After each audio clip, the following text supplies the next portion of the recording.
The Duxbury Chronicles. Part 1. The Detective and the Hangman. Plymouth County, Massachusetts, December 21st, 2015, 11:21 p.m., 5 miles outside Duxbury. Detective Jonathan McCarthy stood in the ankle-deep snow, blowing hot air into his cupped hands while examining the scene. There really wasn't much to see, just a guy hanging from a tree. A guy hanging from a tree in a dark, snowy forest, that is. It really just looked like some redneck had decided life wasn't quite panning out and hung himself in the woods. But Sheriff Dan George had called the detective anyway. As a general rule of thumb, Dan and Jonathan didn't like each other.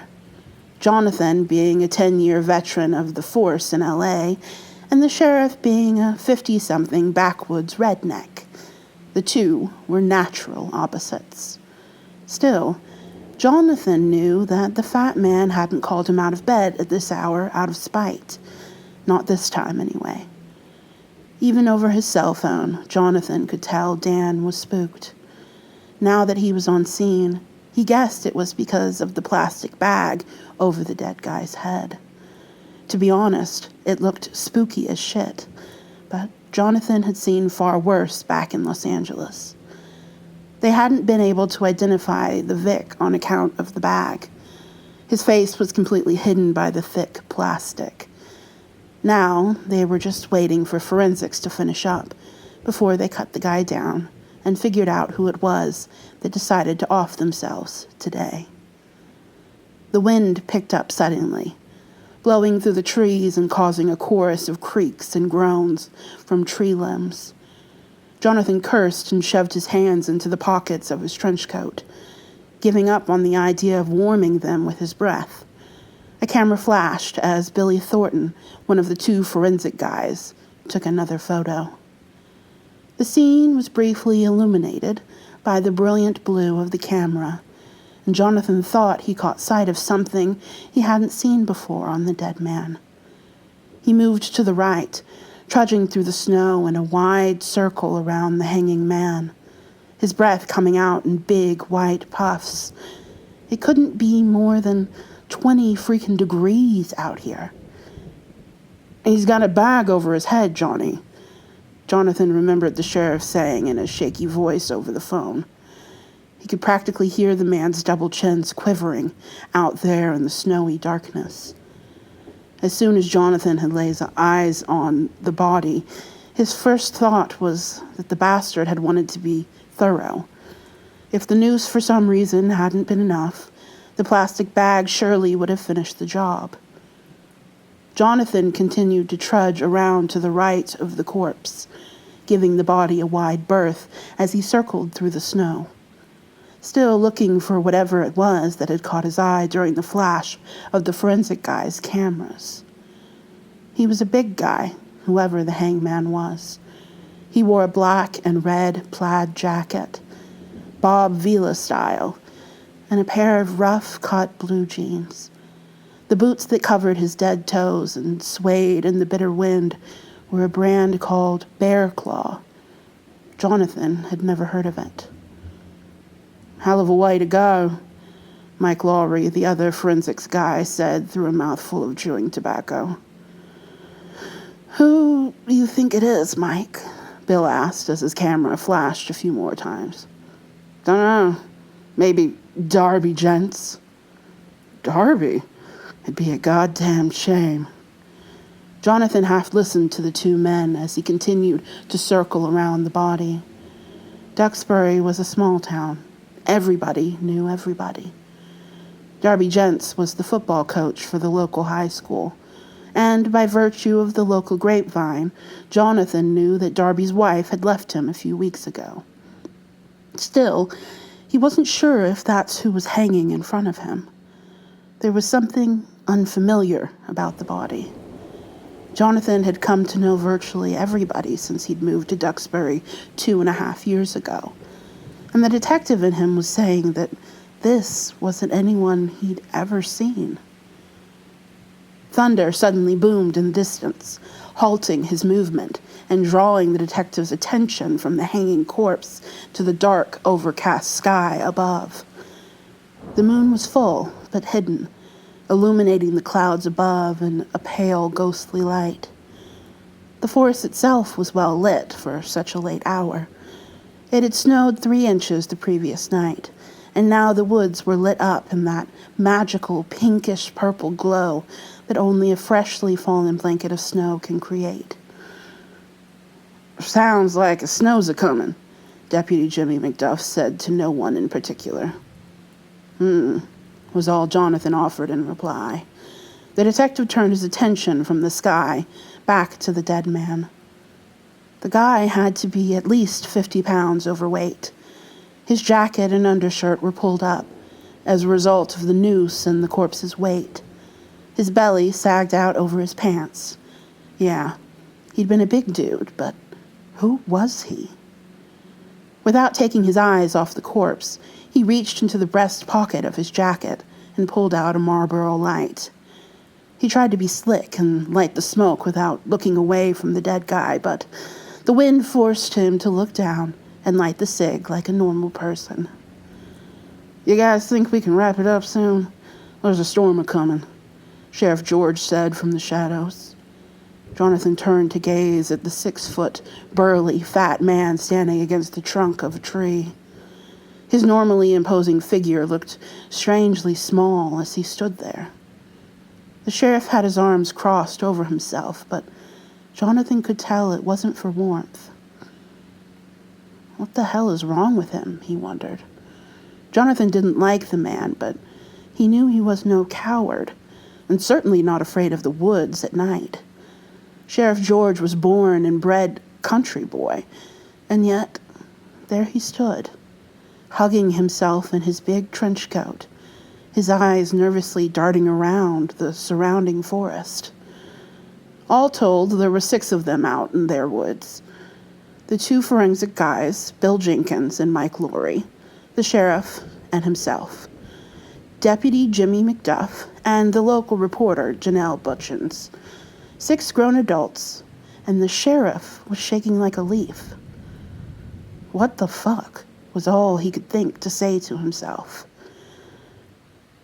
"Sheriff, would you care to make a statement?" he heard the reporter ask. She was quite the looker. Jonathan supposed that's how she got the job. It had to be, because the chick was definitely no rocket scientist. "A statement?" Sheriff George asked condescendingly. "Why, yes, Miss Butchins, I surely would. Here goes.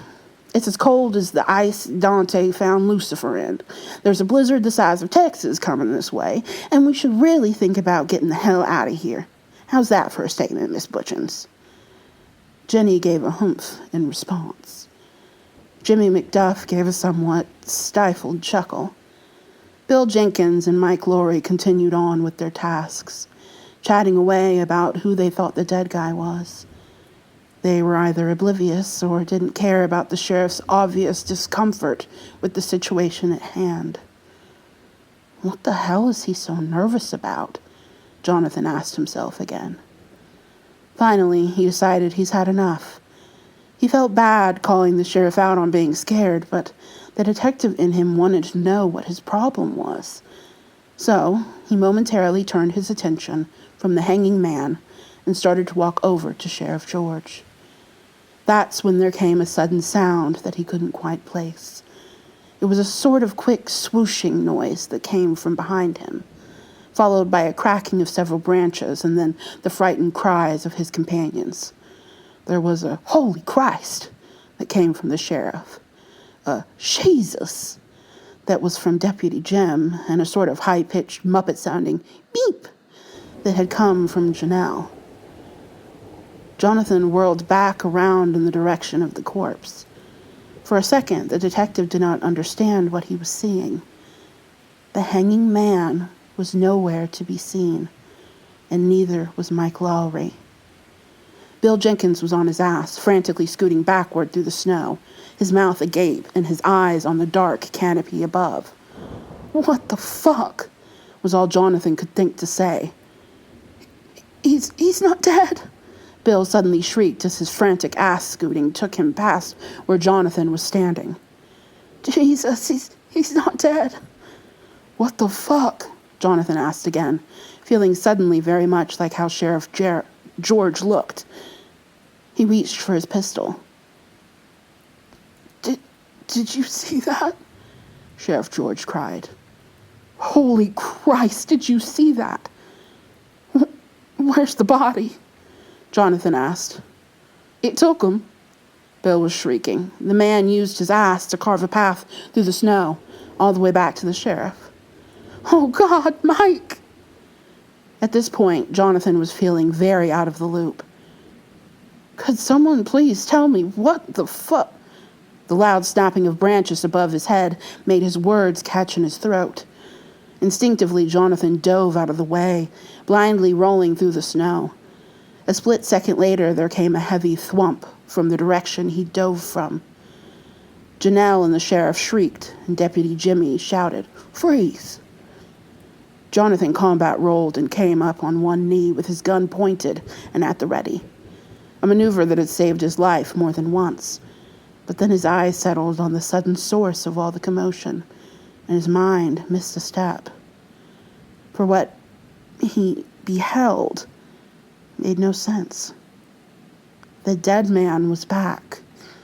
He was still hanging from a noose, except this time the noose wasn't wrapped around the original branch. It was just stretching up and up into the dark canopy above. The man was hanging over where Jonathan had been standing only seconds ago. The man's arms were outstretched and his head tilted upward in a position Jonathan found reminiscent of Christ on the cross. Holy shit. He's not dead, Jonathan's mind screamed. He aimed his weapon at the hanging man. Freeze, he shouted, repeating Deputy Jimmy's words. Get on the ground. His words faltered as the noose around the man's neck suddenly yanked him upward. Neck bones and vertebrae cracked sickeningly, and the man rocketed up in a blur, disappearing into the darkness above. Well, that's certainly not something you see every day, Jonathan thought to himself as he stared up into the dark canopy. Detective, we gotta get out of here. The sheriff's voice cut into his thoughts. What? He asked, dumbfounded, and turned to face the big man. Sheriff George wasn't waiting for a reply. He and Janelle were already hightailing it out of there. Deputy Jimmy, for his part, had stood his ground. Bill Jenkins was nowhere to be seen. Are you fucking kidding me right now? He asked the rapidly fading figure of Sheriff George. A perp just took one of your men, Sheriff, and you're running away? That ain't no perp, Detective, Sheriff George shouted back over his shoulder as he disappeared into the darkness. I think Sheriff might be right, Johnny, Deputy Jimmy said to Jonathan's right, keeping his gun trained on the darkness overhead. I think we need to call for backup. Now that does sound reasonable, Deputy, Jonathan agreed, straining his eyes to catch any sign of the hangman. There was nothing up there. It was all just shadows and leafless branches against a dark gray sky.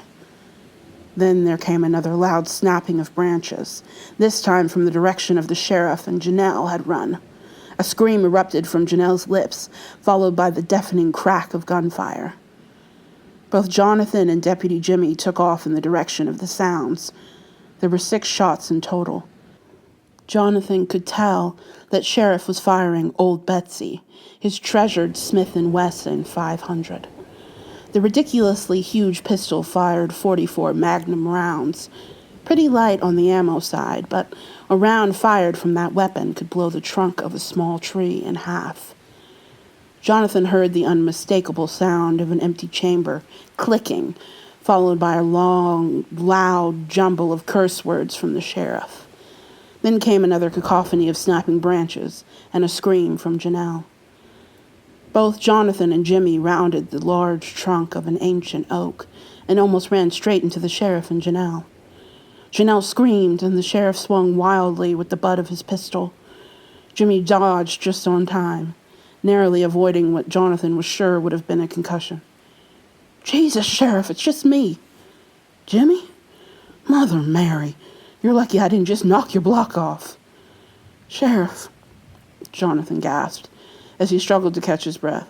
We need to stick together. Then move your ass, Detective, George snapped. For Christ's sake, I'm 30 years your senior and twice your weight. Are you kidding me? Jonathan snapped back. You just took off while your deputy and I stood our ground. I didn't know what's going on, but someone just assaulted an officer of the law, and you're the goddamn sheriff.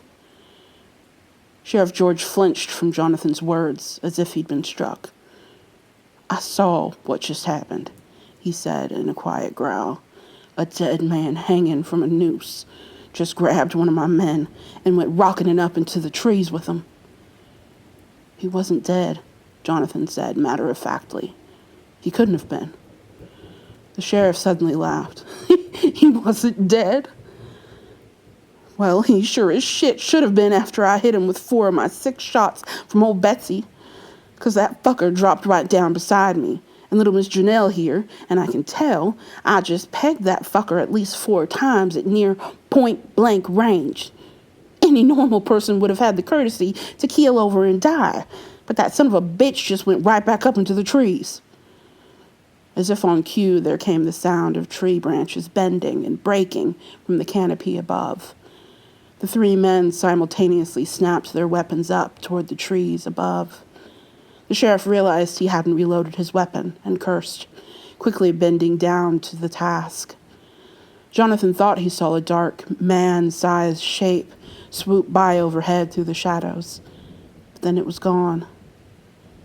Johnny here don't believe me, Sheriff George sneered. Tell him, Miss Reporter. Tell him what you just saw.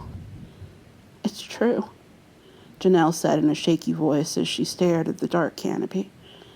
That man just came falling out the trees right beside us, and the sheriff shot him. I think he might have even... She struggled not to vomit as she said it. I think he might have even shot off one of his arms, and he just went flying right back up into the trees. Jonathan glanced away from the canopy and scanned the ground around them. It was too dark to be sure, but there were black puddles all over the ground that he guessed was blood. There was no sign of a dismembered appendage, though. So where's the arm now? Oh, for God's sake, how should I know? He took it with him, the sheriff shouted.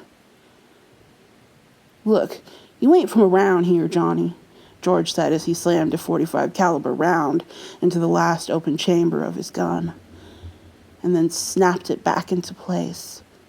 But there's some strange things that happen sometimes in Duxbury. City folk just don't understand. It's true what the sheriff says, Johnny, Jimmy said in a little more than a whisper. My granddad used to tell me stories about this part of the land. He used to tell you the land was bad out here, didn't he? Sheriff George asked. Yeah, Jimmy nodded as he gun-played across the darkness above. He told me these woods got something in them, something that lives beneath the ground. I never believed him, of course, but I never really came out here either. Not many people do, Sheriff George said, his voice taking on the same whisper-like quality as his deputy. Now, Detective, I know that you're a practical man, and I begrudgingly respect you for it. But there's what appears to be a dead man hanging from a noose who's flying through the trees. There came a sudden peal of thunder, and everyone tensed up for a moment. Jonathan noticed for the first time that Janelle had a can of mace in her hand. He almost laughed despite himself. The guy was wearing a bag over his head. What was mace going to do? So, what do you suggest, Sheriff? Jonathan asked finally. I suggest we get back to town. Get back up, come back with an armed posse, and clean house. Tonight? Not tomorrow? We come back tonight and find Mike? Of course, I ain't leaving him out here, the sheriff spat. Now come on. It's more than half an hour drive back to town. This storm will be on us before we get back anyway, so I suggest we get a move on. The storm was getting closer. That was a fact. The wind was picking up, and the big, fluffy flakes were already beginning to fall through the air. Jonathan pondered their options for a moment. Finally, he spoke. Fuck that. You go back to the SUV and radio for backup. Then get your posse. I'll stay here. What? Sheriff George asked, incredulous. You're right, Sheriff. I'm not from around here, and because I'm not from around here, I'm not buying into this superstitious bullshit. Jonathan's words were abruptly cut off as the large figure of the hangman suddenly dropped from above and landed on the sheriff with bone-crushing weight. There came a sudden explosion of snow as both figures collided with the ground. Jonathan instinctively raised his hands to protect his face and took a few faltering steps backward. Jimmy shouted out in surprise, and Janelle screamed. Jonathan heard the snapping of several bones, along with a sort of guttural gargling from the sheriff. But by the time the detective lowered his hands, the sheriff's broken body was wrapped in the hangman's embrace and rocketing upward to the dark canopy above. Jonathan got a better look at the hangman as he rose back up into the trees. The man had 3 large holes in his chest from where the sheriff had shot him, and his right arm, though still attached, looked like it could fall off any second. Never mind the fact that the arm was bearing the weight of a man who had to be at least 250 pounds. Jonathan took aim with his weapon but did not fire, for fear of hitting the sheriff. In another instant, both fat men had disappeared entirely into the trees above. That's when Jonathan noticed the coughing and gagging sounds coming from behind him. He whirled around. Jimmy was on his knees, gagging and shoveling snow into his face like a madman. Janelle was standing over him, just patting him on the back and saying, I'm sorry, over and over again in a shaky voice. What the fuck? Jonathan asked for the upteenth time this evening. Janelle looked up from Jimmy's gagging form. I'm sorry, she squeaked. I maced him by accident. The would-be reporter was almost crying. Jesus. And for a second, there he had been considering giving the chick his spare sidearm. Jonathan quickly sprang into action, running over to Jimmy and helping the man to his feet. All right, buddy. We're going to take the sheriff's advice and get the fuck out of here. Jimmy sputtered in reply. Janelle, you stay close. We move quickly and quietly. We're only about a half mile from where we parked. Janelle sobbed and nodded. Okay. I'm sorry. I didn't mean to spray him. I know, Jonathan said with as much sympathy as he could muster. It's okay, Miss Butchins. Let's just get out of here. Okay. Janelle's crying quieted somewhat. And with that, the trio started moving. It wasn't easy. The ground was uneven and the snow was deep in some places. Snow was starting to fall more heavily as they moved through the forest. The wind began to pick up, blowing through the dark trees in great gusts that kicked clouds of winter elements up into the air around them.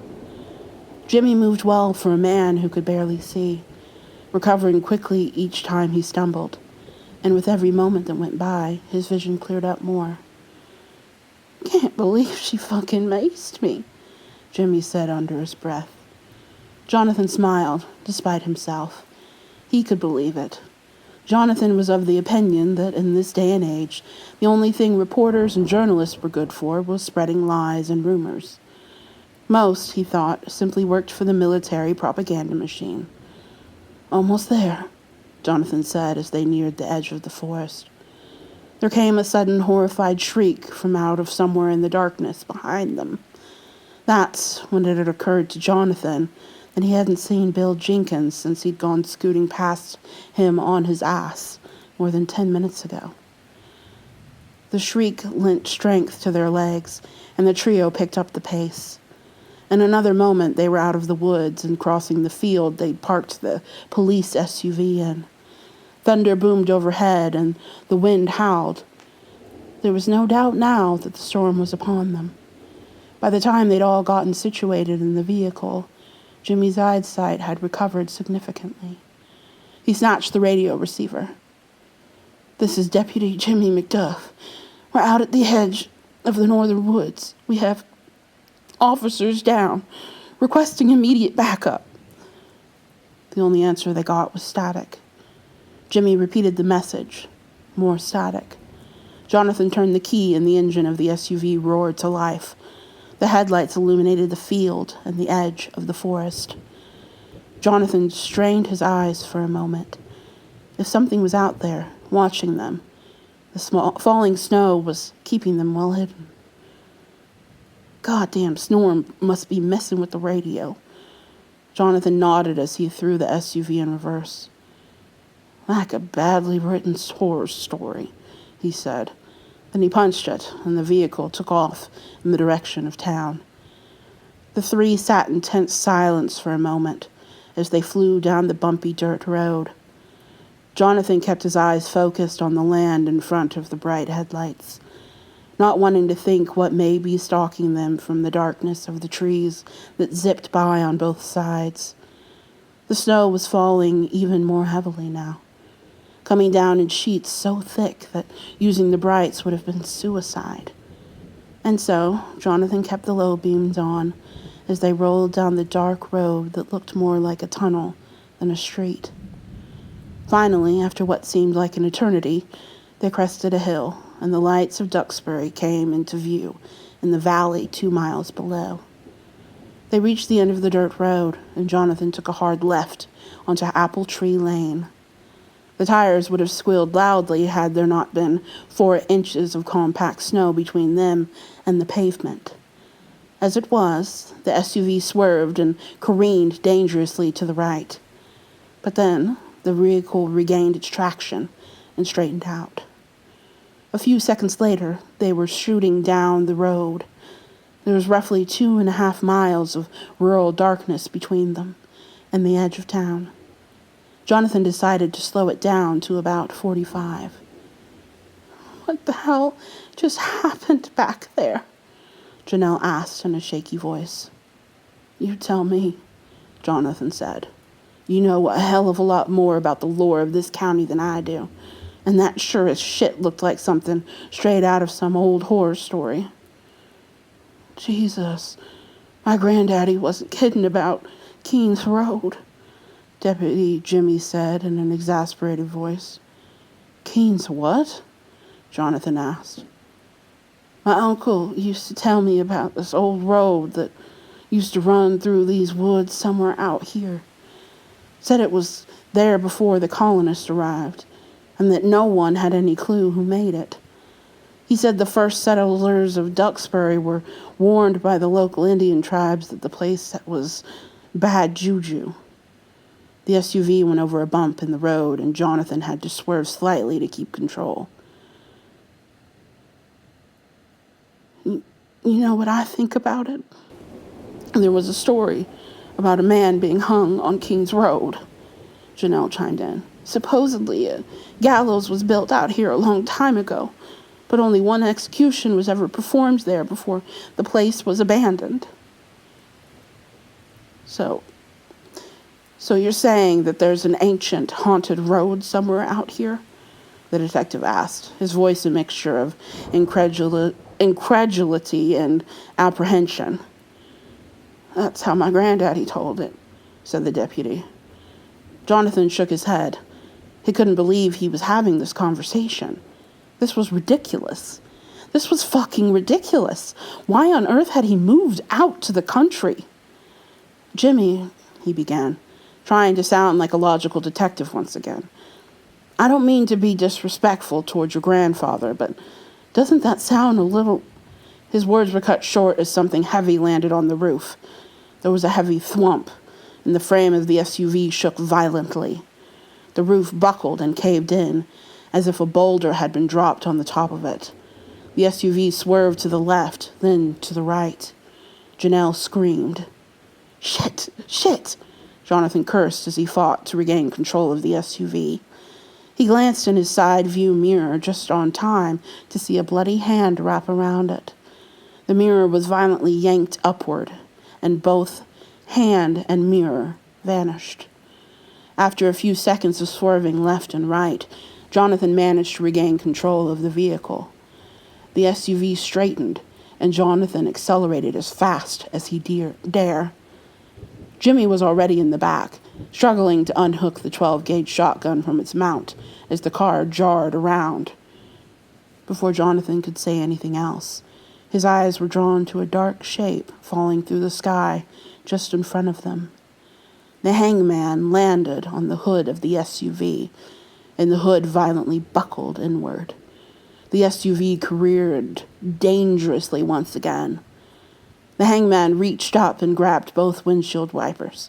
Then the noose pulled tight, and the man rocketed back upward, ripping off the wipers and taking them with him on his rapid ascent into the overcast sky.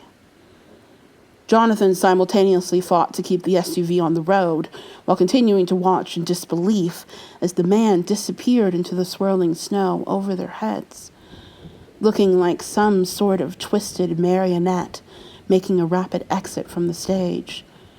The last thing he saw of the man was his Bear Claw brand boots being swallowed up by the gray clouds. "You have got to be fucking kidding me," he said to no one in particular. Janelle screamed once again, as if that was going to help anything. "Well, at least she put her mace back in her purse," the detective thought to himself. The hood of the SUV looked like shit. He couldn't tell if there was smoke rising out of it or if it was just swirling snow. He supposed that if the engine had been damaged, they'd know either way soon enough. Jonathan heard the distinct ka-chuck of a round being loaded into the 12-gauge Jimmy had pulled off its mount. "I'm gonna blow that fucker to kingdom come," he heard the deputy say. The shaky timbre of his voice had been replaced with one of wrath. Jonathan was impressed with the man's intestinal fortitude. Anger in a situation like this was much more useful than fear, and the man seemed to be holding it together a lot better than Jonathan. The detective's hands were shaking badly. It made steering the vehicle that much harder. That's when the engine first started going wonky. There came a sudden slamming noise that came from under the hood and echoed loudly throughout the interior of the SUV. Jonathan glanced down from the road to the dashboard and saw that the engine's temperature was rapidly climbing. Then there came a second slamming noise from under the hood, this one much louder. It was accompanied by a violent jarring of the entire vehicle. The SUV began to slow, the gas pedal no longer responding, no matter how hard Jonathan pressed it. "Shit," Jimmy said from the back seat. He started to climb over to the front passenger seat. "Well, Jimmy," Jonathan said with as much composure as he could muster, "it looks like you're gonna get your chance to blow that fucker to kingdom come sooner than later." "Good," was all the deputy said in return. There was steel in both his voice and his eyes. There's something in the road," Janelle said shakily from the back seat. Both detective and deputy strained their eyes to see what she was talking about. It took Jonathan a moment to realize the reporter was right. There was something in the road. Something was a far more accurate description than someone. That was for sure. Through the swirling snow and darkness, barely outlined by the headlights, was the hangman. He was hanging about 3 feet off the ground, the rope attached to the noose around his neck just stretching up and disappearing into the night sky. The man's arms outstretched in a Christ-like fashion once again. "Fucker must know that the SUV's done for," Jonathan said through clenched teeth. "Looks like it's do or die time," Jimmy answered back. The SUV continued to slowly roll toward the hangman. The engine sputtered its last and finally died. After a few more seconds, the vehicle lumbered to a stop in the middle of the dark, snowy road. For a minute, they just sat there in silence, listening to the wind and snow blowing around in the darkness outside. Jonathan stared at the hangman, looking the distant figure up and down.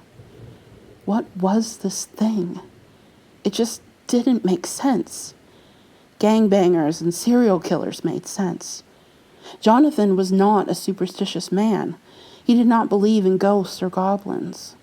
Monsters he believed in. He killed monsters with his own 2 hands, but monsters were just flesh and blood men. Men made into beasts by the unfair, economically imbalanced society that the U.S. tries so hard to pretend that it isn't comprised of. But this was a different kind of monster.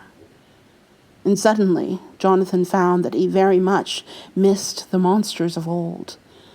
The old monsters were back in a reality he'd left behind, in a dark forest, about an hour ago. The old monsters were much easier to deal with. You can't arrest something like this. Jonathan took note of the ragged holes torn through the hangman's chest. Even in the dark, he could see the big red spots where the blood from the bullet wounds had frozen. If the man wasn't wearing a shirt, Jonathan knew his chest would look like Swiss cheese right now. The thing's left arm was barely attached anymore. The bone had been clearly obliterated when Sheriff George had put a round from Old Betsy through it. Now it was just hanging by a few tendons and a muscle. Well, at least it bleeds, he thought to himself. If it bleeds, we can kill it. Now, where had he heard that line before? It seemed like pretty sound logic, except in this case, it didn't seem to apply. The hangman had bled, but it didn't seem to be having much of an effect. Then suddenly, a thought struck him. It was a true eureka moment. At least, he hoped that it was. Jimmy, when we get out, I want you to aim for the guy's rope, Jonathan said. The rope? Jimmy asked in a confused voice. Yeah.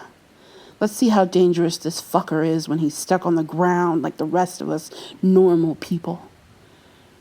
Jimmy's eyes widened in sudden comprehension. He even let out a short laugh. All right. The deputy nodded, a grim smile playing across his face. Let's do this. Miss Butchins, Jonathan said just before he stepped out into the cold night, you better just stay here. All the young woman could do was nod. She had been staring in wide-eyed terror at the motionless hangman ever since the engine had died. Jonathan pulled out the 9mm and checked that it was fully loaded. He already knew that it was. He hadn't fired his weapon once since this whole ordeal began, but he still checked anyway. Then the 2 men opened the doors and stepped out into the darkness and swirling snow. They were instantly wrapped in the night's cold embrace. It seemed to have dropped at least 10 degrees. Thunder boomed overhead and the snow continued to fall in sheets. The hangman, for his part, just hung there, his body swaying back and forth in the wind. It was as if the thing was waiting to see what the 2 officers were going to do next. Jonathan knew that hitting the rope at this distance would be near impossible. They would have to get closer. And so they trudged on through the snow, slowly making their way toward the hangman. When they got on about 12 feet away, they stopped and raised their weapons to the rope, just above the man. The hangman cocked his head to one side in confusion. Both men fired nearly simultaneously. Neither shot found its mark. The hangman suddenly came rocketing toward them, gliding over the icy road at frightening speed. Jonathan took another shot with his revolver, missing again. The hangman had halved the distance between them in a split second. It would be upon them in the blink of an eye. Jonathan switched tactics and let off a few rounds into the oncoming nightmare's chest. The hangman's body jerked violently as 3 rounds tore through him, adding more to the Swiss cheese quality of the thing. Jimmy took another shot with the 12 gauge. Even before he took it, Jonathan knew it would be the man's last, before the hangman was upon them. The weapon boomed loudly, the sound of modern man winning out over the cacophony of nature for a second. The wide spray of the 12 gauge gave Jimmy a much better chance of hitting the hangman's noose than Jonathan's pistol. The detective almost hooted in elation as the deputy's shot found its mark. The hangman's noose violently snapped. For a second, Jonathan thought the monstrosity was just going to keep hovering over the ground. His body jerked in the air as the noose snapped. And for a second, Jonathan swore that the unholy thing did defy the laws of physics. But then gravity kicked in, and the hangman collapsed in a heap. Jonathan and the deputy just stood there, watching the motionless body as snow blew around it in great gusts. "Holy crap! Would you look at that?" Jimmy said as he pointed upward. Jonathan's eyes moved upward in the direction the deputy was pointing in. The detective's eyes went wide as his gaze settled on what Jimmy was pointing at. Even in the darkness, he could see the seemingly impossible length of the hangman's rope falling out of the sky. It was piling up, on and around the motionless body, forming great cords. The two men stood in the blistering cold, watching in disbelief as the rope continued to fall out of the sky. What the hell was it attached to? Jimmy wondered out loud. Jonathan shrugged. Satan's dick, maybe? At this point, I'd believe just about anything. This is crazy, Johnny. Jimmy sounded exasperated. Fear had not yet returned to his voice, but the steely edge had gone out of the man. That was for sure. Thunder boomed once again overhead. The cords of rope were starting to obscure the body from view. Finally, after what seemed like an eternity, the end of the rope came falling out of the darkness. Jonathan guessed that there had to be at least a mile's worth that had just come out of the sky. It was the sight of that rope that had finally unhinged Jonathan's concept of reality. And in that moment, the detective from L.A. truly did believe in monsters. As one of the two men started to approach the body, keeping their weapons trained on the hangman all the while, a few seconds later, and they were standing over the seemingly dead monster/man, half buried in rope. It now looked as lifeless as it had when Jonathan had first seen the man hanging from a tree branch in the woods. The detective looked down at the thick plastic bag covering the man's head. He just had to know. Slowly, he began to reach down for the bag.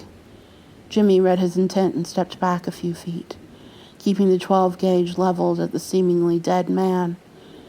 Jonathan's hand closed around part of the bag. He took a deep breath, steeling himself. Then, much like one would rip off a Band-Aid, he gave the bag a hearty yank. It gave a bit of resistance as its lower section caught in the noose, still wrapped tightly around the man's throat, but then the bag gave way. Both men gasped in surprise. Jonathan really hadn't known what to expect, but what he beheld certainly wasn't anything he'd even considered. As the plastic ripped free, the two men were greeted with a sight as disturbing as the plastic bag had been. Covering the man's head was an old-style hangman's mask. It was made of rough, weather-worn burlap. It was like something you'd see in an execution scene in old black-and-white westerns, except that there were 2 buttons sewn into the mask, made to look like eyes, and then there had been a ragged cut made where the mouth was, though this had been crudely stitched shut with what looked like old-style fishing twine. "Jesus, Mary, and Joseph," Jimmy muttered, his voice barely audible over the wind and snow. For a moment, the two men just stared down at the mask. Already, snow was beginning to cover the body. "Well, what do you make of that, Jimmy?" Jonathan finally asked. My granddaddy never had any stories about something like this. That's for sure. Did you guys really kill it? Janelle Butchin's nervous voice came echoing from down the road near the SUV. Just as both men turned, there came a loud swishing from behind them. The noise was not unlike that sound he'd heard back in the forest, when the hangman had first sprung into life.